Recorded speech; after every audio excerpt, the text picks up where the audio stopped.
Method. Airwaves. Method. Doug Brown. Method. Airwaves. Doug Brown.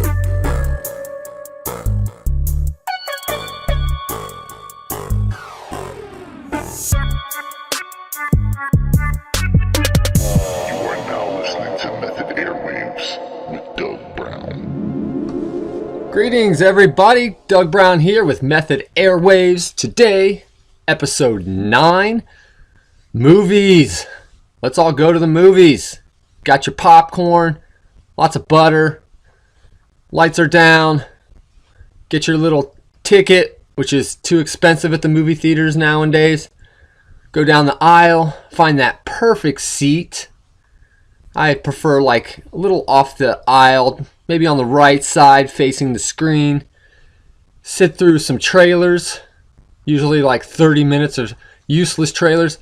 And then, the screen, the magic, motion picture, cinema, movies. I love movies. What can I say? That's why I'm doing this podcast today. I'm going to tell you about some of my favorite films that I've been to and some that I watch frequently. I talked to a person not that long ago that said, now why would you want to see a movie more than once? It's like listening to a song more than once. You get an emotional attachment. Movies are art. It moves you. It takes you to a different place. Movies, like I said, it's art. What's not to like? It really is something kind of magical because it incorporates a lot of different art forms. If you think about it, George Lucas said, and it's true, with film, 50% of the movie is sound. The other 50% is the visuals. It's that combination of putting the two of those together that creates that magic of cinema, which we all love and enjoy. Everybody loves a movie one way, shape, or form, even if you don't actually like physically going to the movies or spending $100 for a ticket. For me, though, the ultimate experience is going to the movies with a group of people, a group of strangers. Lights go down. The screen has your full attention. You don't get distracted like you would at home watching a movie. Might be on your phone, your computer, or gonna go do the laundry or whatever for a minute. The actual movie theater, you're glued in that seat. You are morphed into the film, 110%. You experience it with people. You get a different reaction when you watch a movie at the actual theater. I grew up going to plays. My parents were really cool and they threw the arts on my brother and I, so we went to actual plays a lot growing up. And to me, this is extremely similar, going to a movie. The stage is the screen. It's that big wide screen. You get the full version. You experience it with other people. So when people laugh, there's a vibe in the air. That in itself is expression and art, just like going to a concert. You wouldn't want to go to a concert, just sit there by yourself. You got the crowd, you got people. It affects their performance. It affects just the whole communication. In this case, it's the screen and the spectator, the people, the audience, us watching and enjoying it. And I myself, as a performer, I did grow up in the theater. I talk a great deal about this in my first podcast, episode 1, solo. So I understand how important the audience is. And my relationship with film, personally, I grew up in the 80s, of course. And we didn't have all the resources like they have today. The smartphones, the iPhones, all these little gadgets. You can make a whole film, especially home movies and stuff, like it's nothing. When I was a kid, in the early 70s, it was all 8mm film, and our first home videos didn't even have sound. And but in the early 80s, we had, of course, the camcorder, the VHS.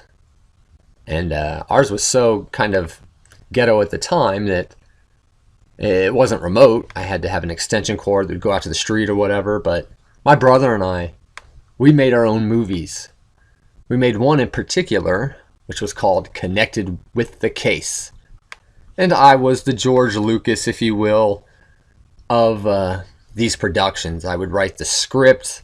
We would have scene changes. It was pretty intricate, considering I was, maybe 9 or 10 during this time. But Connected with the Case, my older brother and I, it was very funny. I really should upload this somewhere. The titles were so generic. I had an Apple IIc computer that I couldn't just import this into a laptop. I would film the computer screen. I would program the titles. I'll never forget it. It's like green letters, and we even had credits at the end that I'd program to roll. And it's a pretty intricate production. Had a storyline and sets. We'd use the whole house as like a hotel, and it was this murder mystery. It was Mr. Stevens, who I played. My older brother, he played Lyle, who was his assistant, but ended up being the killer, the murderer. And sometimes we'd have neighbor people come by as extras, and it was fun. Really enjoyed doing that. So my relationship with film has graduated since. I've done some stuff. I've been filmed. Especially my skate videos. I'm not afraid to be under the spotlight, in front of the camera, whatever. I just don't mind it. And I've had some cameos and a couple cool little things. Been in some stuff, but that's not what this episode is about. It's about movies. Now I'm going to talk a lot about different movies today. These are movies that I'm into, and maybe you've watched some of them. Maybe you like them, maybe you don't like them, maybe you haven't seen them, so maybe this will inspire you to watch these films. So either way, before we get started though, however, going into this archive of films, we will talk maybe just a brief history of cinema and the movies. Like anything, technology has just changed so much, and there is a big history of film. So we'll dive a little bit into that now. I by no means am an expert on the history of cinema or the technical stuff, but I know enough to put the pieces of the puzzle together, kind of how we ended up where we did. It goes all the way back to December of 1895. These brothers, they were called the Lumiere brothers. They did short films in Paris. Now these were films that were like under a minute long. You have to think, during that time period, all they had was just stills, photography, which in itself back then was a huge deal. The idea that you could just, out of thin air, you could capture a photograph, a still image. But what they started to do, of course, with the cameras being invented and things moving, you could, the electricity, you could project something onto a screen. But typically these short films were just done in one single take. So it wasn't until about 1906 that movies were kind of distributed and put out. They'd be about an hour long. And typically they wouldn't have sound. If you've seen, old movies, kind of Charlie Chaplin type stuff, or normally it was fantasy film type things, where they were things that they couldn't do on a stage. I mean, with a splice or a cut, you can make something magically disappear and then reappear. So those type of elements came in during the early, like 1906. But by the 1920s and 1930s, they were able to incorporate synchronized sound with film, which made a huge deal. And that took us from the 1930s up until the 1950s, where color happened and 3D happened, which of course 3D in its infancy was one eyelid would be with the goggles or the glasses you would wear that would have red, and the other one would be blue. So you could take two images, shift one of the images to match that particular color and give you the illusion of three dimension. Which even in the early 80s, I remember seeing, what was it? Star Trek, Wrath of Khan, I think it was, in 3D. I mean, it was cool, but it would distort the color a little bit. You just kind of saw in red and blue, and that was it. But it was cool. Kind of disappeared up until today, 3D's like, what? I can't even begin to try to explain how they do it now. It's the magic glasses. So, the 1950s and the 1980s, TV, of course, was getting bigger and bigger, and that really affected and influenced the distribution of film. I remember in the 1980s, everything was VHS, and it was a huge deal to go to a rental place to rent a movie. I'll never forget my father telling me, you know what, this is the future. There's not going to be movie theaters in 10, 20, 30 years. That was his prediction. And we all kind of felt that, like, whoa. Movies are now, you can just take them and put them in your VCR and experience it at home. But movies did survive, didn't they? I mean, people still go to the movies, which is really, really cool, which shows the strength of the art form, that people still want to leave their homes, escape their reality, sit in that chair for that 2 hours or whatever, and be taken away, to be inspired, to be entertained. I mean, at the end of the day, that's kind of what it's all about, right? Entertainment. I think that's why I'm so in love with film, because it's such a powerful media that it can really transpire you for a couple hours. And you can leave that theater feeling better, if it's a good movie, or inspired, or whatever. Definitely can inspire you. Film does that to me without a doubt. There's no question. There's a lot of films, even in my young childhood, that have left an impact on me, a lasting impression that I take to this day. And we can start off with some of those films. These are films in no particular order that I'm a fan of and that I watch frequently, or that I just have to have. There's so many movies. And by no means do I consider myself a film critic. The films I'm talking about today I love. I could talk about films I don't love and that I walked out of thinking that was the worst thing I ever saw. When I grew up, I remember a film critic named Eugene Shalit had a big mustache, big handlebar mustache, and he had a really distinguishable voice. I do remember that. And of course, Siskel and Ebert, they would argue back and forth about movies. But with the internet today, who needs that? Film critics, I mean, like anything, someone's going to love something and someone's going to hate something, but these are movies that I love. So let's begin. In no particular order, but this one stands out. These movies are in front of me. I've got the Blu-ray here. I've got all kinds of formats of movies, by the way. I should mention that. I mean, in the 90s had a Laserdisc player, and of course the 80s had the VHS and DVDs, Blu-rays, but nothing beats the Blu-rays. And of course they have this new HD, this, and technology just keeps progressing so much. But mainly I have Blu-rays and DVDs of the films I like. And we'll start with 1939's The Wizard of Oz. 1939. Obviously, I did not see this in the movie theater. Not a lot of people did that are around today. I think the last Munchkin from that movie just passed away. I could be wrong. Starring Judy Garland. Now, I grew up watching this. They used to play this, I believe, on Easter. It was before you had the channels like Showtime and Cinemax and HBO that you could just tune into and 7 o'clock this. Now you can press a button, you got your Netflix, your Hulus, and everything in between. But when I was a kid, it was a big deal when this was on television. So that's when I was first introduced to this movie. And like many kids, this movie's so timeless.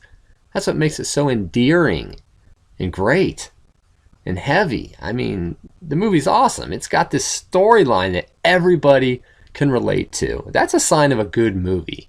Something that is timeless. And of course, the history of Wizard of Oz became a book. It was a book, and then that turned into this film, and it's been made into a film before it became the big success that it became. But this one's the one, folks. And yes, I still watch this all the time. When I was in theater as a little guy, I played the Scarecrow in The Wizard of Oz. It's about 1984, I believe, around that time. So that was always my favorite character from that movie. I still have memorized the square root of any two sides of a isosceles triangle is equal to the remaining sides. That whole thing that he recites, I still have that memorized. But I love this film. And of course, it's a musical, which I also liked as a kid. It just kind of works. I don't know how or why, but throwing in musicals to me are always good. A lot of these movies today are musicals. And The Wizard of Oz lives on, a must-see. If you don't like this movie, man, you got to question your morals and values, and it's timeless. It's for all ages. So, love me some Wizard of Oz. There's no place like home. And I love the whole yellow brick road bit. Think about that. That's life, a journey. We're all on this journey. And the yellow brick road is a perfect metaphor. So moving on. Next we have the classic Ferris Bueller's Day Off. Bueller, Bueller, Bueller. If you don't get that joke, you have not seen this film, which you need to see, starring Matthew Broderick. And I saw this in the theater, 1986. I believe I was in about 5th grade or so. I went with my parents and my brother. Went as a family. And I remember my brother and I wanting to be kind of on our own, so we sat in front of them. And the storyline is just too cool. I mean, people use that expression a lot. Oh, it's like Ferris Bueller. Everybody loved Ferris. He was of the people. He was cool. He was just, you know. And the relationship between the 3 main characters, especially him and Cameron, his friend, was really unique. You know, you had the one guy who was just Ferris, who we all wanted to be and want to be, that character that's no inhibitions and just completely free. Whereas friend Cameron was more reserved and kind of insecure about things. And Ferris helped him come out of his shell. And these were all like dramas, or comedies, but they actually were dramas. I mean, there was some emotional weight to a lot of these storylines. And anytime my brother and I went to the movies with my dad, he would always make sure to tell us to stay for the credits. And sometimes you're like, what? But now, to this day, I do stay for the credits of movies for a number of reasons. Respect. You know, it's always good to reflect and to see everybody that was involved. But more importantly, Ferris Bueller's Day Off has the best last clip of all time. You're watching the movie, the credits end, and then out comes Ferris in his robe, and he just simply says, go home. And then he leaves. But it was a bonus, and how cool is that to throw that in there? And so that's definitely something I remember about that wonderful, wonderful film, Ferris Bueller's Day Off. Next we have West Side Story, released in 1961, years before I was born. But I grew up with this film, and the music, wow. The music. And the storyline, a good love story. Folks, this is the original The Notebook. Love West Side Story. And in my youth, my parents took my brother and I to see this play. In fact, the actor who played Greg Brady was the one who played the lead in that, so I got to see him in person. But I've always loved the music, most of all to this day, song after song. And it's so colorful, and it flows really well. This is a great, great movie. Definitely check out West Side Story.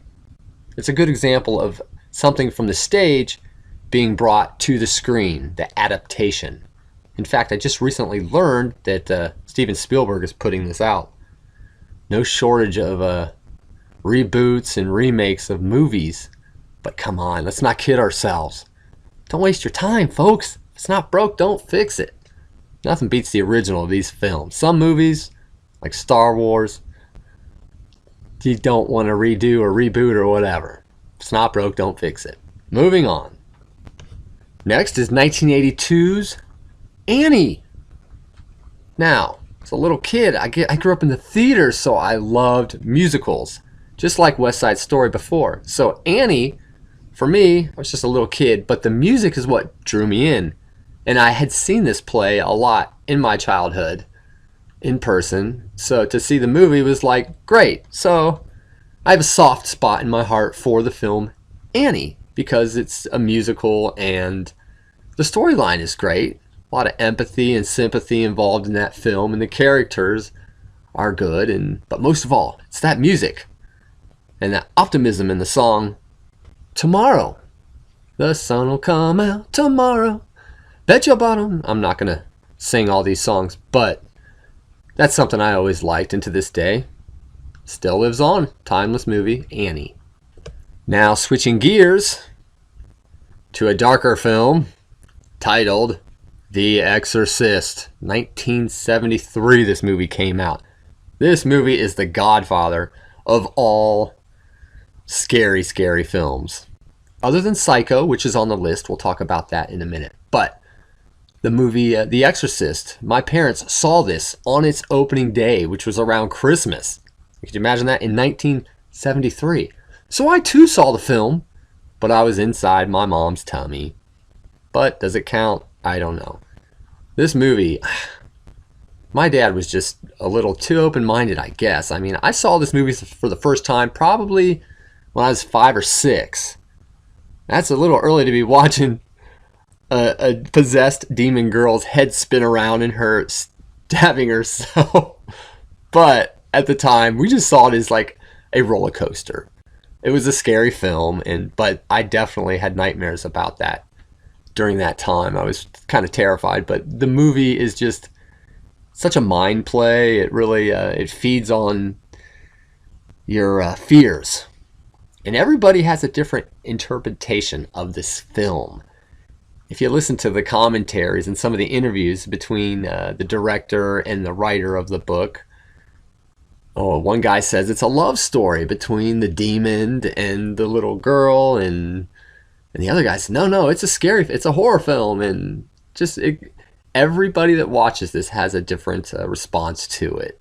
But it's definitely lasting, and typically I'll watch this around Halloween or so. So there's that movie, The Exorcist. And let's see, next I have the movie Amadeus, which came out in 1984. So I did see this in the theater. I think I was in 3rd grade. And now, looking back, 3rd grade, watching this movie, which was approximately 3 hours long, a drama about Amadeus Mozart and his life story. But for me to like that at that age, it's kind of cool, because that movie is heavy. But it was the music, something about that. I mean, I really got inspired after watching that film. I remember going home and grabbing my little synthesizer Casio keyboard and being inspired to make up my own music, like Mozart did. Just melodies. So it kind of planted a seed for me in the idea of being creative with music.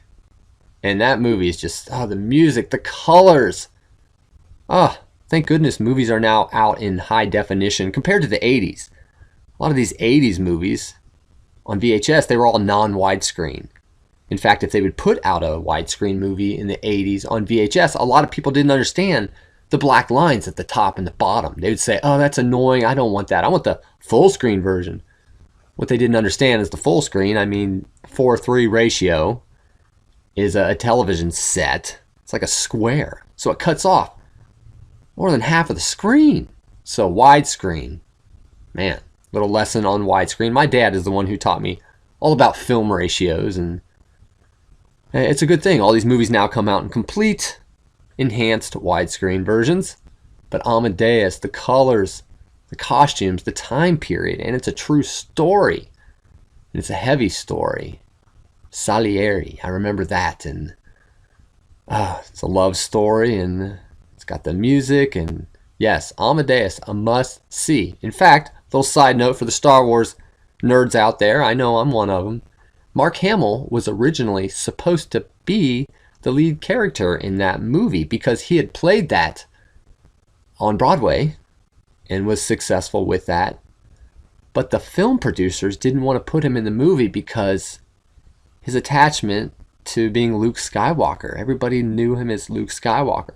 So if you hear interviews with Mark Hamill to this day, he's a little bitter that he got stereotyped as Luke Skywalker and didn't get that role of Mozart. So check out Amadeus, a lovely, warm, amazing, rich, musical, powerful, impactful, timeless movie, Amadeus. Let's see here. Next, we have E.T., the Extraterrestrial, Steven Spielberg's masterpiece, E.T. Love this film. Came out in 1982, so I did see it in the theater, and it's a memory I have. Wow, so many attachment to this film. The actor was also my exact same age, who played Elliot, and I was this childhood actor, so I kind of looked at him and with a sparkle and maybe some jealousy, thinking, oh, I could do this. I could be that kid. But I could relate to him on so many levels because I was the same age as him watching this film. And I remember my friends and I going to this movie, and we were like really close, maybe the second, third row back, so the screen was in our face. But there was the part where E.T. is sick and dying in the little incubator, and his heart's not beating, and the flower dies. We started crying. Now, everybody knows what part I'm talking about because you've experienced this too. And I was trying to hide it, and little tears were falling down, and just I was so emotionally involved into this film. And thank goodness, E.T.'s little red heartbeat starts going, and the flower starts getting popped up, and yeah, happy, great film. E.T. is just filled with so much. In interviews with Steven Spielberg, he talks about how E.T. was based on his parents' divorce. That's what was the inspiration for writing the storyline. So what he put into that movie and how he reached the audience and just knew how to reach every age group was just genius. Steven Spielberg, so many movies, he's a director worth talking about. I'd seen an interview with him not that long ago where he talked about movies, where he said when he was a kid, he didn't want to go to the movies. He thought, that's fake. It's just a screen. I'm just going to go there. But he goes to one of his first movies with his parents, and he sits there, and then within moments, wow, he's in that place. He's transformed. He gets it. And that's when he fell in love with movies, when he first went to movies. So a little story on Mr. Steven Spielberg, who has done so many amazing films. But E.T., classic, E.T. phone home forever. So, moving on. Let's see, The Goonies. Who doesn't love The Goonies? Came out in 1985. Another movie, of course, I saw in the theater. I was very, very fortunate that I was a child of the 80s because most of these movies I'm talking about are from the 1980s. What a great time to be a kid to watch these films, all these classics, in the theater. These movies definitely live on. They've had a resurrection with people, and you see them still for sale out and about, and it's still a part of Americana and pop culture that if you talk about these movies. And The Goonies, another Steven Spielberg movie. What a fun adventure. I also was the same age as the lead character in this movie. And what was his name? Corey Feldman was one of the actors. I remember him. And it had a whole group and a good little simple story an adventure. So what was good about it. It was an escape. It was one of those stories where the kid has power, he moves forward and saves the day and goes through all this adversity to end up saving the day. And great movie, The Goonies. Okay, this next one, definitely a favorite of mine. 1993. That's when this movie came out. I just graduated high school in 92, so a year went by and I was on my own. And I have vivid memories of this movie titled The Nightmare Before Christmas. Yes, with Tim Burton and Danny Elfman doing the music. Before this, Tim Burton was doing like Edward Scissorhands. He had a couple other films under his belt that were successful, but this one had a spark. Now, before this movie came out, I used to go to this mall all the time in Akron, Ohio, called Rolling Acres, which is now closed. But I went to this mall one afternoon, and these people with clipboards were doing a survey. And this woman is like, hey, would you like to do a survey about a film? See a movie trailer? I said, sure, why not? So she takes me in this room at this mall, little orange room, little cubicle, and I'm sitting down, and she has me watch this trailer. I'm watching it. I didn't know at the time it was The Nightmare Before Christmas. So I'm watching it, and then they do the survey. I said, okay, and they wanted to know my opinion on the film. And I was like, well, okay. My opinion of the trailer, I was confused. I didn't know what it was, so I gave it, I was like, whatever. It's just, I was pretty blasé about that film. Now, fast forward maybe, I don't know, 6 to 8 months, and I'm at my local Cinemark movie theater, 1993, not knowing what I'm going to watch. I'm just going to randomly pick a movie, and I see the poster for The Nightmare Before Christmas, and I think, I'll check it out. I remember seeing the trailer and said, okay, why not? So, going to this movie, having no idea what to expect, sitting down, watching the movie.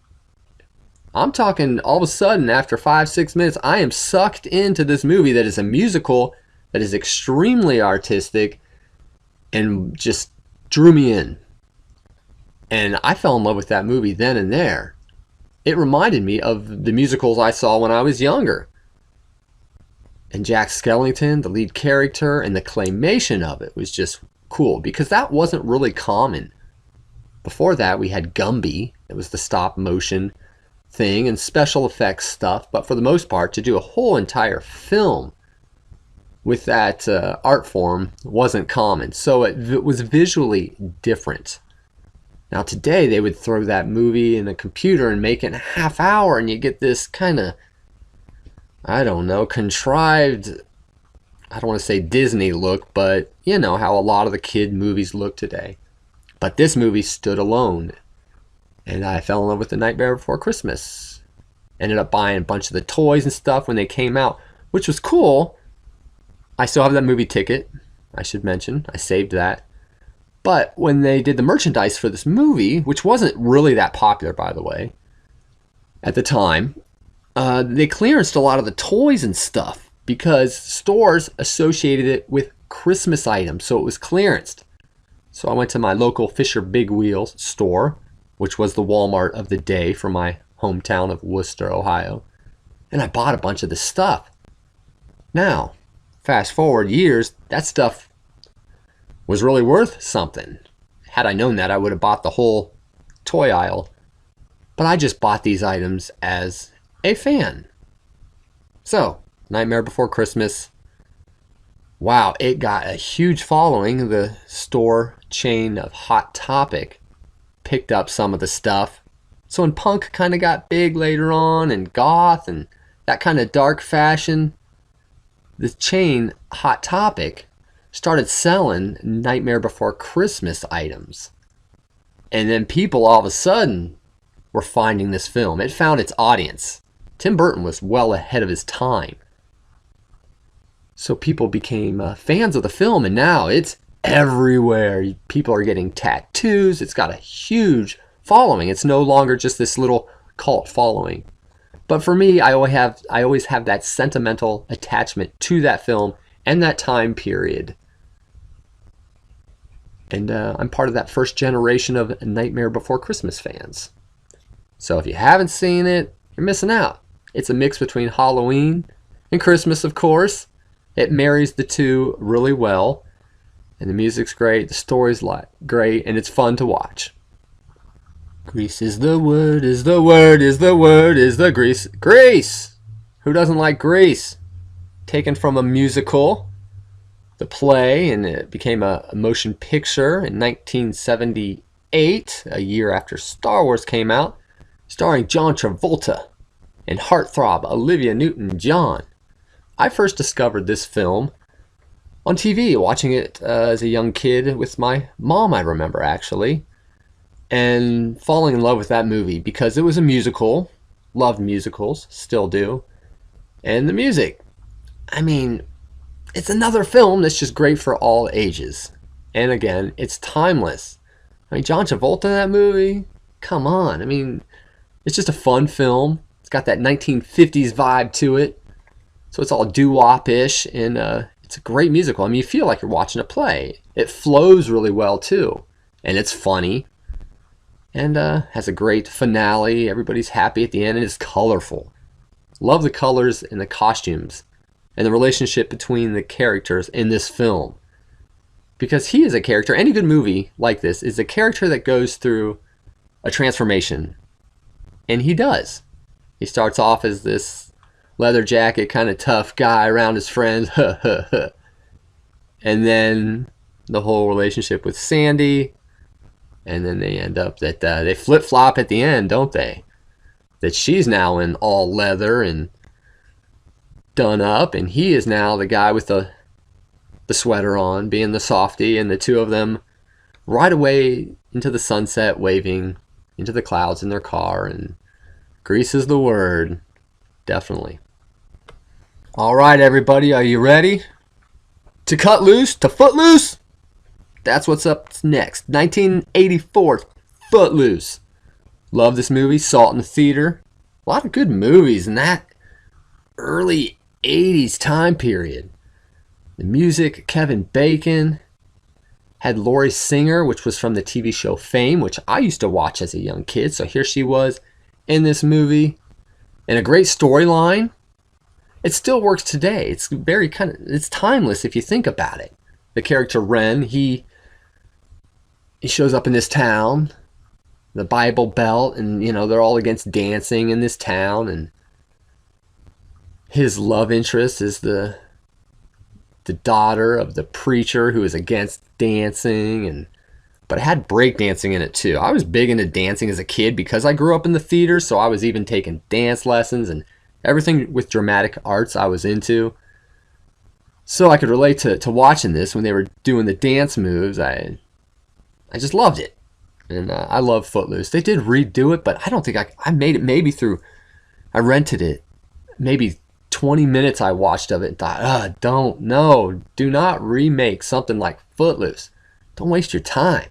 It's only one Footloose. And this is the one starring Kevin Bacon. So, great soundtrack as well. Play that. Footloose.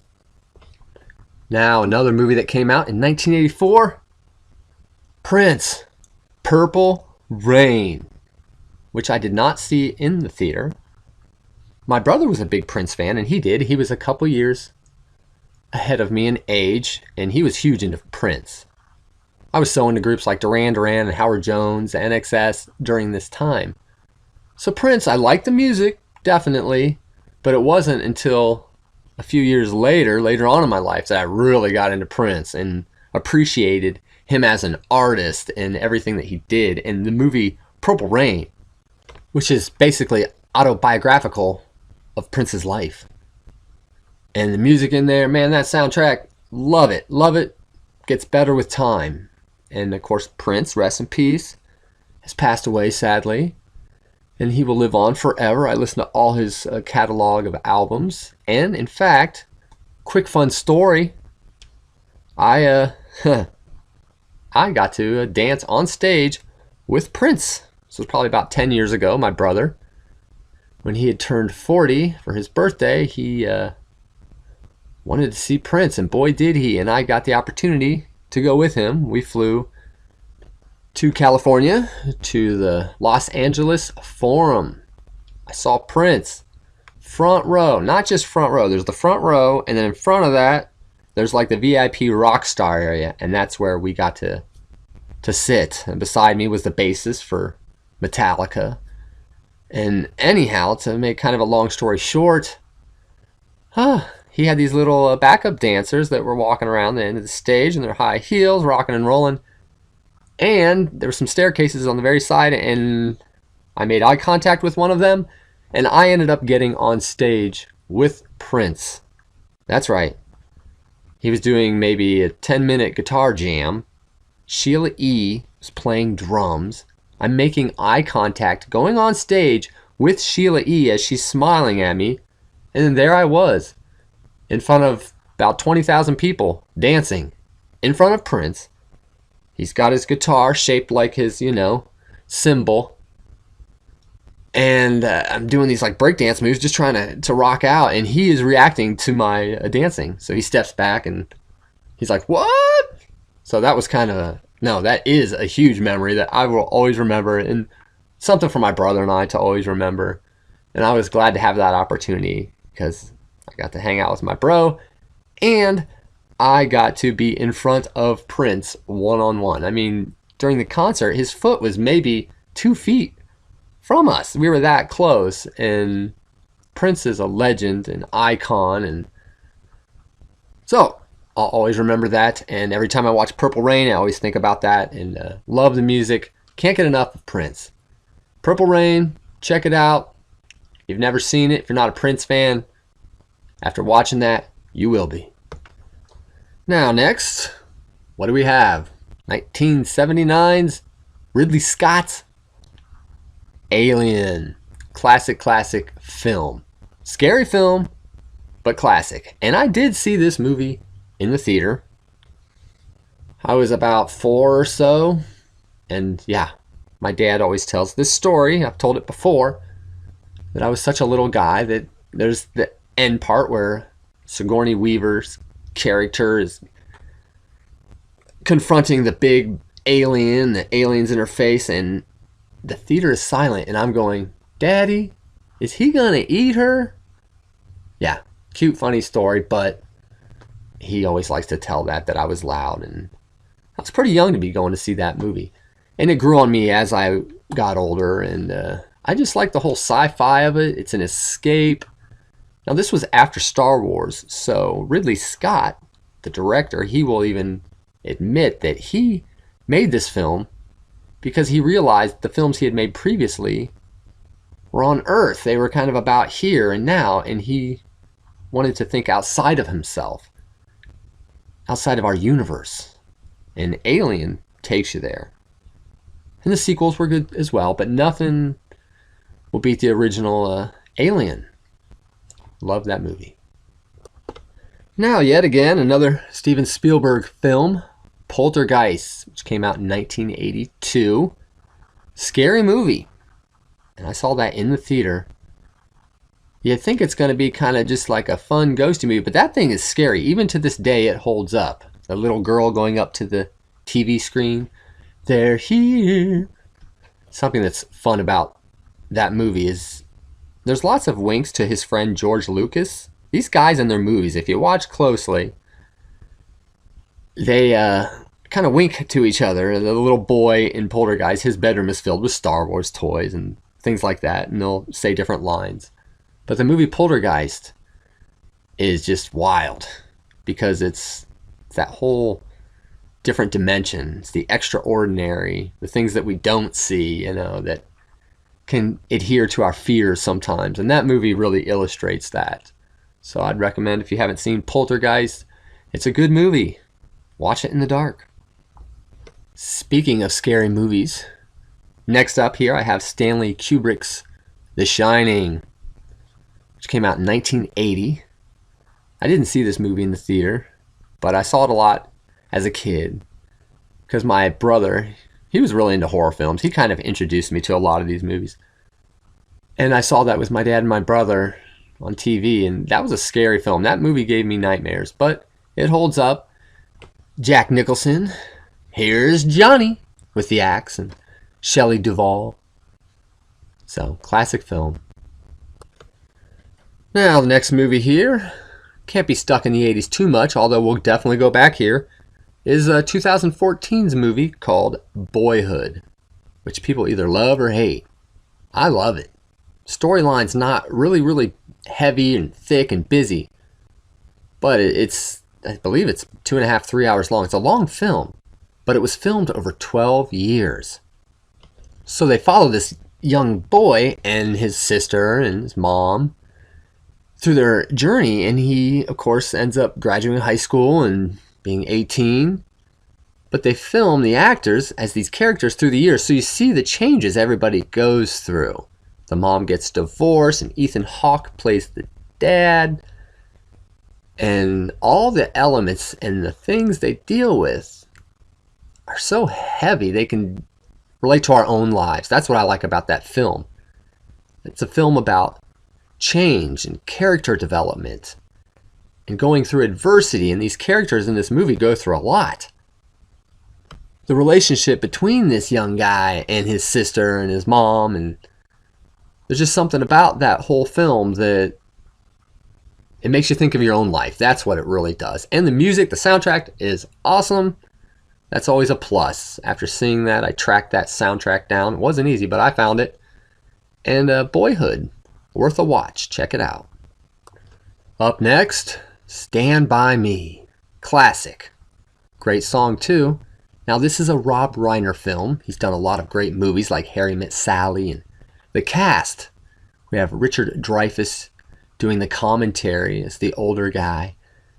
And then River Phoenix is in it, Corey Feldman, John Cusack. And the storyline's just wonderful. It's classic. It's got your 1950s. These young kids go through this adventure and take risks, and definitely a movie that stands the test of time, and it's enjoyable to watch. It's one of those movies that transcends generations. I remember watching this movie with my father and hearing him laugh at certain things and catching certain things that maybe I didn't, or vice versa. It was kind of neat that way. So Stand By Me, great movie. Speaking of my father, this next movie he had taken me to, just him and me, 1983's Flashdance. I was a young guy, maybe 9 or so, and I was really into break dancing and jazz dance. I was taking lessons for that, and I was doing theater, so this movie had a spark to me. Just the music, whoa, what a great soundtrack. I still rock out to this. But I went with my dad. And it was an interesting movie because it had some adult themes, and I was just a little kid, so there were times during it I was kind of looking over at him thinking it was maybe a little uncomfortable, but other than that, the movie, the storyline, it was about this young woman that was finding herself, and she was dancing, doing that the whole way. That's how, she wanted to be a professional dancer.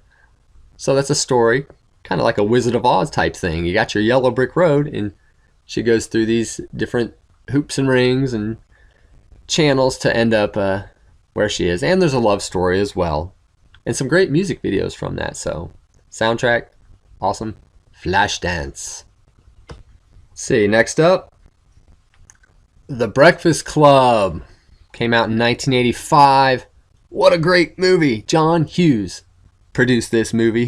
He did a ton of movies in the 80s, and everything he did at that time period just kind of seemed to go to gold because he was not so far removed from his audience, really. I mean, it was basically for like teens, and I love this film. I still watch it. I mean, look at the cast. Judd Nelson, Molly Ringwald, Anthony Michael Hall, Emilio Estevez, did a bunch of movies in the 80s, Ali Sheedy, and it had a good soundtrack, and the fashion was awesome. It was a movie that really did capture that time period. When I think of when that movie came out, I was in grade school, but I knew people like my babysitter and stuff that were in high school that dressed like that. I could relate to it, and so these would be people that were older than me, and it had that rebellious spark too. I mean, they were all in detention. I could relate to that. But what they were doing with that detention. So that's what makes that movie kind of cool. The relationship between authority, they're in detention with that teacher guy, and then the position they're in. They're in trouble, and what they choose to do with that time during the day. But that film has a lot of heart. I mean, you get to know those characters. That's what's wonderful about that film. The way it's written, the dialogue, that is what is important. And their stories, you watch the film, it's kind of about first impressions. When you first watch the film, you're like, okay, there's the jock, there's the punk, there's the whatever. You have your stereotypes, your first impressions. But then after watching the film, at the end, much like the characters who didn't really know each other, then they see each other, they're a lot alike. There's a community, that they have a lot in common. That just because of their exterior, they may look different, but they have a lot in common. And so they all leave being different people than they did at the beginning of that detention on a Saturday. Great movie, The Breakfast Club. There's just so many movies here. Some honorable mentions. Some movies that just kind of mention. I don't have to do a big story of every film. Otherwise, this would be a 4.5, 5 hour podcast, wouldn't it? Let's see, Black Stallion, that came out in 1979. That was one of the first movies I remember saying the sentence, that's my favorite movie. Just because I connected to that one, and it was shortly after Star Wars. But we'll get to Star Wars in a minute, folks. Because anybody who knows me knows that's on this list. The Black Stallion. That was a good movie. Breakin', breakdance movie. What's not to like for that? Early 80s. I was into breakdancing, so that was a win-win. And the music, of course, was awesome. Tron. Good movie. Disney movie that I should mention. about video games, electronics, and it was so just kind of space age and had a high-tech vibe to it. Cool, cool. The Amityville Horror, one of my favorite scary movies of all time. Man, did I have nightmares after seeing that film. And the Superman, the original Superman with Christopher Reeve. I still call him the original Superman because he was the one that lasted. I mean, that movie, that was awesome. Still awesome. Christopher Reeve. The Great Outdoors with Dan Aykroyd. And of course, John Candy. I watch this usually every summer. This is a vacation type movie. I mean, what's not to like? The Great Outdoors, it's kind of late 80s. I could relate to the teenage boy in that movie because I was his age when I saw this movie when it came out. And it's just an adventure. You always feel like you're going on vacation when you watch that movie, and it's hilarious. The Black Hole, Disney's answer to Star Wars. After Star Wars came out and was a huge success, Disney had to do something. They were in a panic. So they came up with the Black Hole. Had little Vincent, which was like R2-D2, only floating. Had these robots that were stormtroopers, only they were black instead of white. And Maximilian, he was like the Darth Vader of the movie. It's one of those movies that's just so like rough and raw and stuck in its time period, but that's what makes it awesome, and that's what I really love about that movie, The Black Hole. And those are just a few, and I kept saying the word vacation early. It made me think of that's definitely a movie, Vacation with Chevy Chase, the very first one. What a great movie. That is hilarious. Love that movie.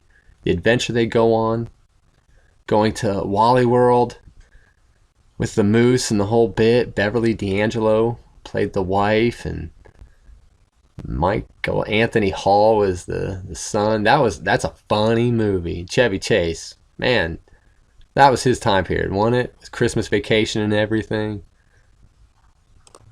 And speaking of vacation type movies, another movie I really fell in love with as a young kid was 1981's On Golden Pond.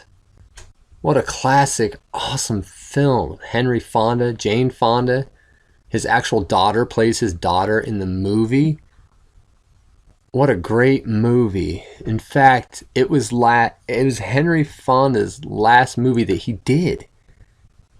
And I'd heard a documentary, something or other, about how he sat in that theater and watched it by himself in the back before it was released. And how he left that theater saying it was one of the best films he'd ever done. And it was exactly what he was hoping to accomplish with that movie. That movie has so much heart. It's one of those movies, I like to watch it in the summer because when you watch it, you feel like you're going on this vacation. At the beginning, they show up at their little cabin. They spend the summer there, and it's from a play. It's from a classic play that a young guy actually wrote. And it became a movie and a success. And the storyline is it's great. It's about family.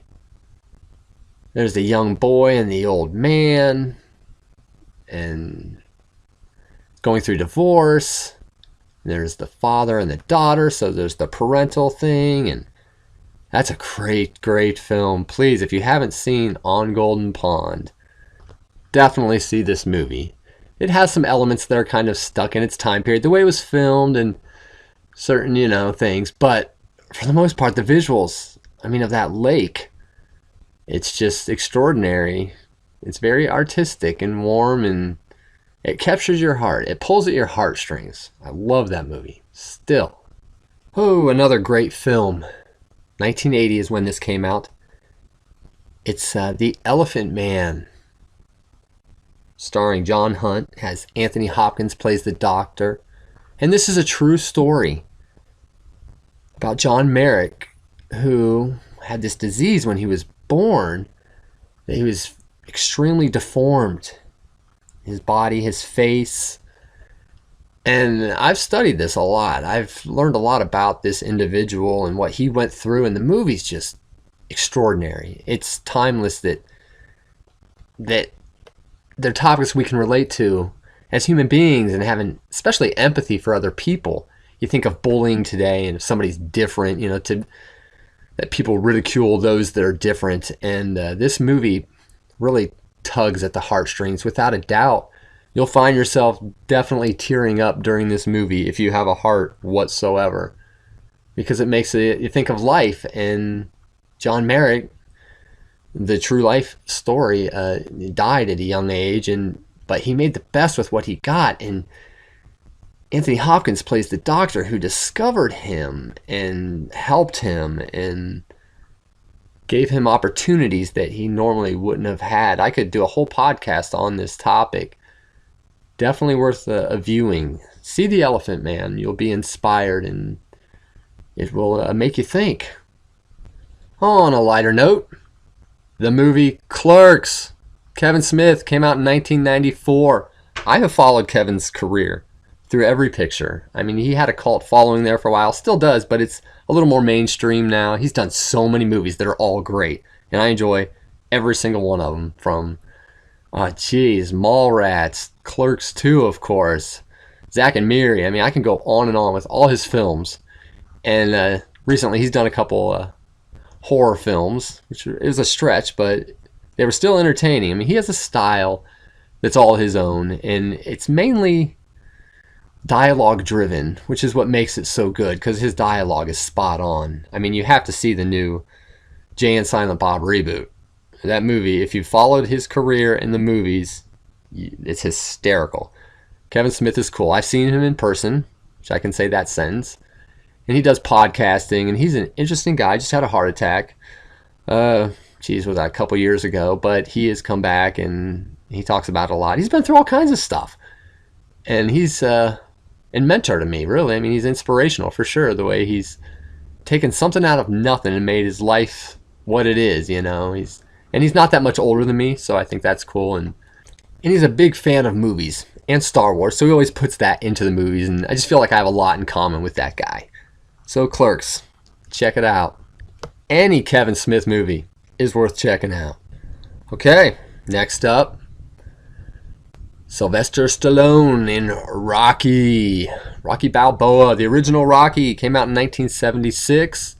Love this movie. They made a bunch of sequels, which are still good, especially up until 5. Man, great Rocky. My dad originally saw this on a military base. At the time, we were living in Omaha, Nebraska. And it was a time period where, before movies, they would play the Star Spangled Banner. Could you imagine that now?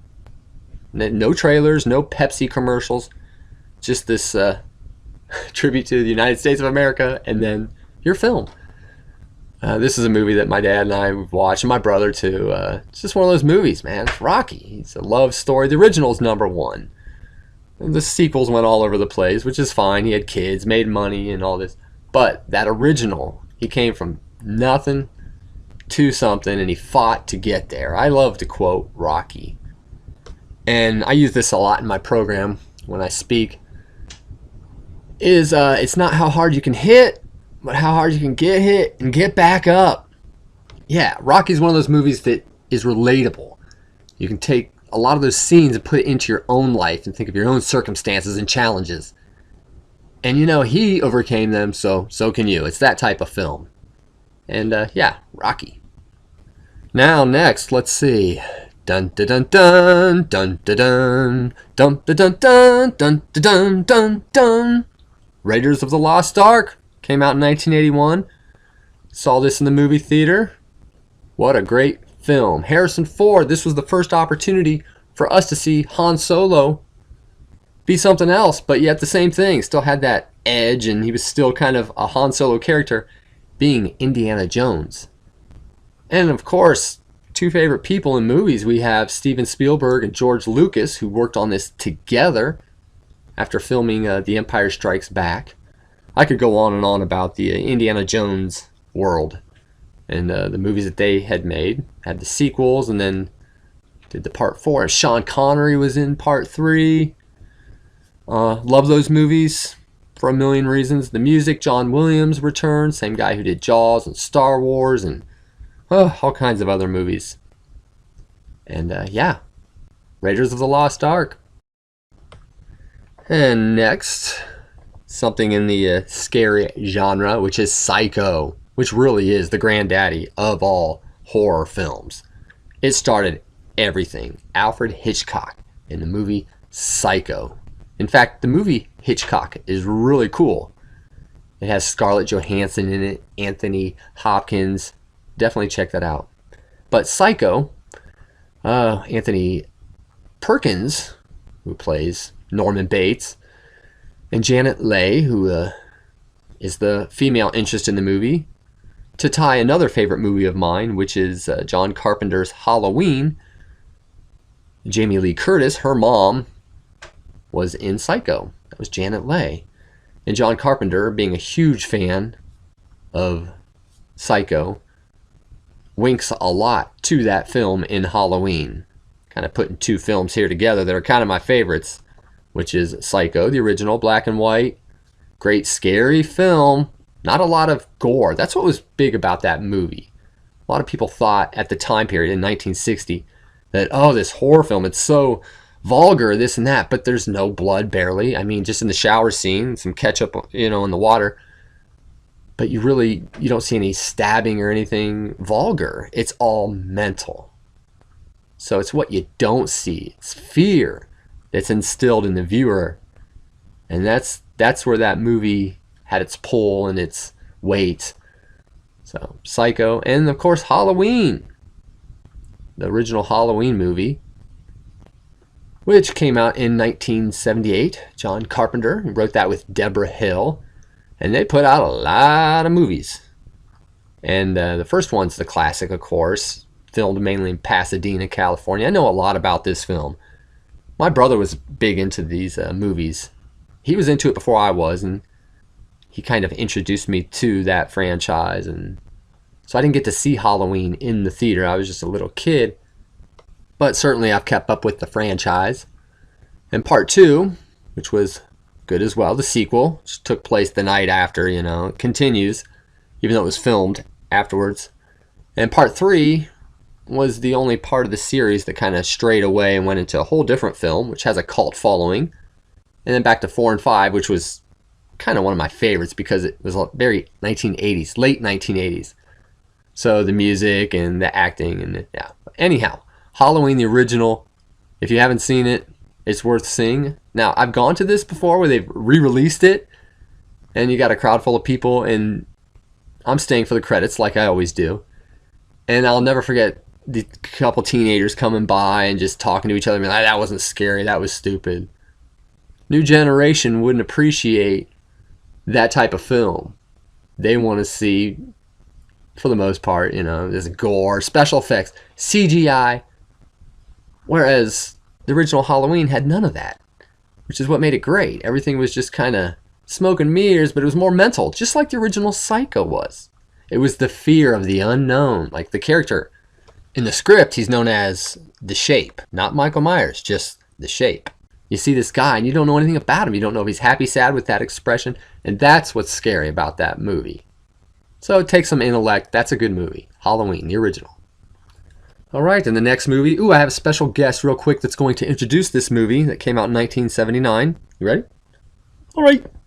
This next movie is The Muppet Movie with me, Kermit the Frog. I try. My impression of Kermit the Frog. Huge Muppet fan as a kid. The Muppets used to be so cool. Puppetry, nowadays, not so much. But back then, I grew up doing ventriloquism, and I had a lot of puppets. I was attracted to that. It was just fun. I had stuffed animals, but this was even better. Had some cool little puppets, and did puppet shows and stuff. The Muppets I could relate to. The music was fun, characters. For me as a kid, talking 5, 6 years old, it was like your stuffed animals were coming to life and interacting with adults. The whole movie is filmed really uniquely. It's filmed by the viewpoint of the Muppets, which is kind of cool. So it's like the Muppets are the stars, and everybody else, they had a lot of cool special guests in that movie. Steve Martin made an appearance, and the skits, that movie just works. And again, kind of like Wizard of Oz. The movies I'm most attracted to have that storyline, that yellow brick road, if you will, where there's a beginning, a middle, and an end. There's a character that's starting from scratch, like in that movie, Kermit the Frog, wants to be in Hollywood and movies, and he brings his friends. They all work together, his buddies, and they go through all that adversity and turmoil, but come out at the end making their dreams come true. which, what a great message, especially for kids now. Some of these kids' movies out today, I mean, sometimes I feel like they miss the mark, but a movie like that just nails it. It's done with intelligence. And also with that movie, it's Jim Henson. I mean, he was a genius. And he is basically Kermit the Frog as a character. I mean, he does the voice, of course, in all those old films. But it's his life story. I mean, he got him and his buddies and made his dreams come to fruition. And so any movie that has that heart that comes through, to me, is a winner. And that one makes the list for sure. And let me see here next. Speaking of heart, 2004, this movie came out titled The Notebook, which was Nicholas Sparks' book that became a huge success and then a movie. He's done a bunch of movies since, but this one, it's just a great love story. I mean, it doesn't matter what you're into. If you can relate to this movie as far as following the story and the characters going through ups and downs and challenges and life's bumps and relationships. But if, oh man, the end of that movie when they're together on that hospital bed and the woman, his wife, losing her memory in that nursing home, and man, it makes you think about life. And that definitely just it can reach you, it can touch you, it can pull at your heartstrings. And that's a great film. If you have a heart, that you'll like this movie. If you haven't seen it, you should. The Notebook, classic. And speaking of classics, dun dun dun dun dun dun dun dun dun dun dun dun dun dun dun dun. Star Wars. I have to mention Star Wars. In fact, if you really want, I have a podcast, episode 2, that I talk about Star Wars the whole entire time, which I won't do in this podcast. But how can I not put these movies on this list? Hello came out in 1977. Huge Star Wars fan. I was just a young guy when I saw this in the theater, and I saw all the movies in the theater. I mean, they're up to what? Episode 9. I mean, it became this whole thing. But the originals are the best, especially episode 4, as it's known as, A New Hope, Star Wars. The first one is by far the best. That, to me, is one of my favorite movies of all time, because it has that Wizard of Oz feel, big time. And when I was just a little guy watching that in the theater, 1977, I identified with Luke Skywalker. And I just fell in love with the story. I mean, it's a complicated story, but yet it's not. There's a lot going on. There's all these robots and this technology and terms. You don't have to be a Star Wars fan to like it. It's not like Star Trek. It's more space fantasy, as George Lucas explains in all these documentaries and everything about that film.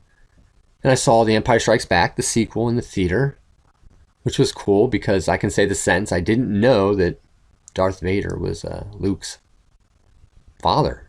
I mean, I sat there in the chair and he does the "I am your father." Our jaws hit the floor. Had no idea.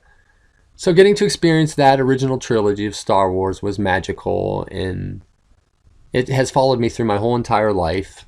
And it's amazing. Wow, it is huge now. Disney grabbed it and everybody's a fan, which is fine. You know, I always looked at all the sequels and the prequels they put out as George Lucas's stepchildren. Still gotta love them. They're not the blood kids, but they're still part of the family.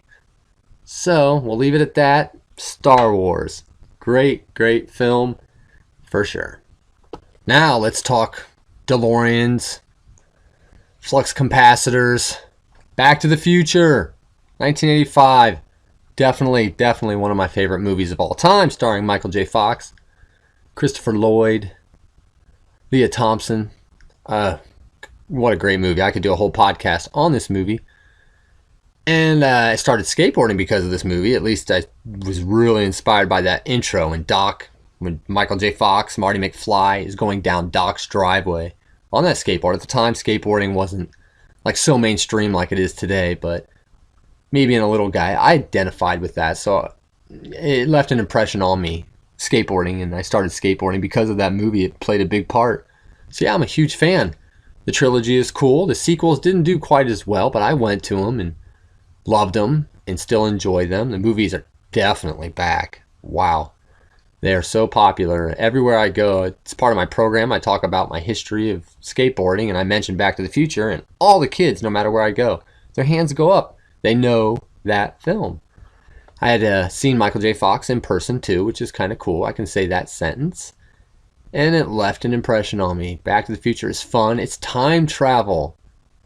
I mean, think if you could go back in time and meet your parents and how they met and be part of that and see that. I mean, it's surreal. And then to come back. And of course, it's a movie that takes place in the 1980s. So I am very much stuck in the 80s. I say that without apologizing. I did a whole podcast on it, if you've heard it. It's on the list. So that movie, definitely. And the music too, soundtrack is great. It's got classic tunes on it. Johnny B. Good, Earth Angel, and so on. So, you got to experience Back to the Future.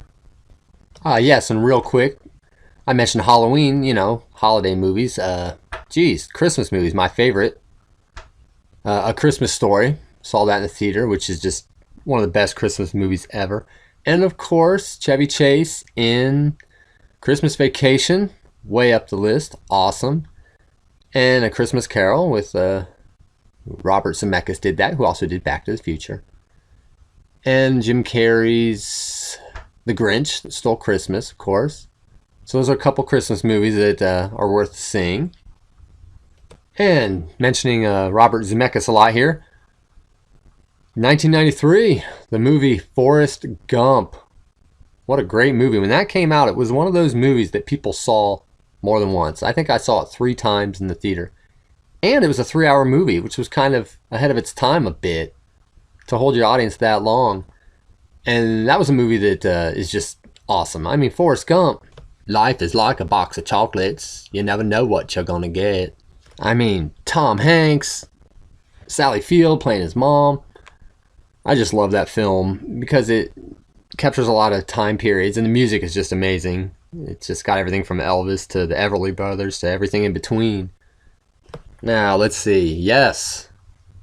Titanic, 1997. This film came out. I remember seeing the trailer for it and even the movie poster thinking, that's going to be a good movie. Leonardo DiCaprio, Kate Winslet, and it's a love story. And at that time, Leonardo DiCaprio was kind of a heartthrob with teenage girls, so, you'd see the trailer and people would be like, oh yeah, these guys would comment, and nah, it's a great movie. I mean, look at the character. I mean, that's what it's about. Jack and going through everything he went through, and it was a story that also was true with the Titanic part, and that the historical part, like James Cameron, I mean, he nailed it in this movie. The visuals, the special effects, when you really didn't know they were special effects, and the real stuff they did, if you've seen the extra stuff and the making of. Great film. 3-hour film, long film, heavy film, but the historical part again was what was really riveting, and they just did an amazing job. So I probably watch that once a year. That movie stands the test of time. Great film. Wow, all these movies. I mean, I do have an extensive, eclectic movie collection. I really have a lot. So, I mean, I could just read all of them. The movies I buy, obviously, I am a fan of. And I just have so many. So, choosing which ones to showcase today wasn't easy, but gave you a good selection. There's certain producers and directors that I really enjoy with upcoming movies. I mean, anything that Clint Eastwood does, I will go to automatically. He often covers true stories, which that's my favorite. I love to watch biography type things that have a true story element to them. And Ron Howard films are always good. Anything Steven Spielberg does seems to be the same way. Of course, Robert Zemeckis. And I love serious films that are true life, but I also like funny movies. Love funny movies. There's so many movies. I think I can end today on a movie that came out in 2004, which I was talking about earlier about staying for the credits. And this is a good movie to stay for the credits for. I'll never forget this. The movie is Napoleon Dynamite. I remember seeing the poster for this and thinking, this looks fun. This just the image of this guy. I thought he would have been a skateboarder. That's the only thing I would have added into his character had I made the film. I mean, he's interesting. You don't know what he's going to do next. He's kind of a wallflower, but at the same time, he's not. He's somebody in high school that I would have probably befriended. I like people that are different. I'm attracted to that. And that movie definitely sticks out. And back to the ending credits. I mean, the credits roll, I'll never forget when I saw this in the theater. Everybody left, of course. Oh, the credits are coming, so let's go. I stayed there because that's what I do. Now, there's a little pause after the end of the credits, and then all of a sudden, you see Napoleon shows up on this horse, and there's the wedding with Chip and LaFonda. That whole thing. They get on the horse and go away, but it was that extra clip. It's almost like a little mini film in itself. What a great way to conclude a movie and give the audience members, such as myself that stay for the credits, a treat. So, all these movies, cinema, love it. It's so cool because there's something really primal and old school about going to the movie theater that hasn't aged all the way from when it first began way back when. You're sitting in a chair, you're being transported out of your life and being moved and inspired and entertained with popcorn. I am a connoisseur of popcorn, folks. I could tell you every theater, they're different, this and that. I love me some popcorn. It's a healthy addiction, I guess. There's worse things that you can be addicted to. Movies is definitely an addiction. I might be a hoarder with films. I have VHS and, of course, laser discs, which a lot of you don't know what those are. They're like records that look like CDs that are 12 inches big. And, of course, DVDs and Blu-rays, and who knows what's next. I mean, the future, it's endless. But at the end of the day, it is just back to that simplicity of sitting in a chair, watching the movie, and being taken elsewhere. And I love movies. This has been fun. I should mention real quick, too, speaking of movies, I have 3 of them. My skate videos that are available at www.dougbrown.org. It's my website, and you can check those out. Now, in closing, you'll hear a song that's going to play that they would play a lot in the late 1950s at either an intermission or before the movie. And maybe you've heard it. It's very movie and festive. So, hopefully you go out to the movies, experience them, pay attention to them. They're fun, they're for everybody. Thanks again, everybody. Doug Brown here with Method Airwaves. This has been fun.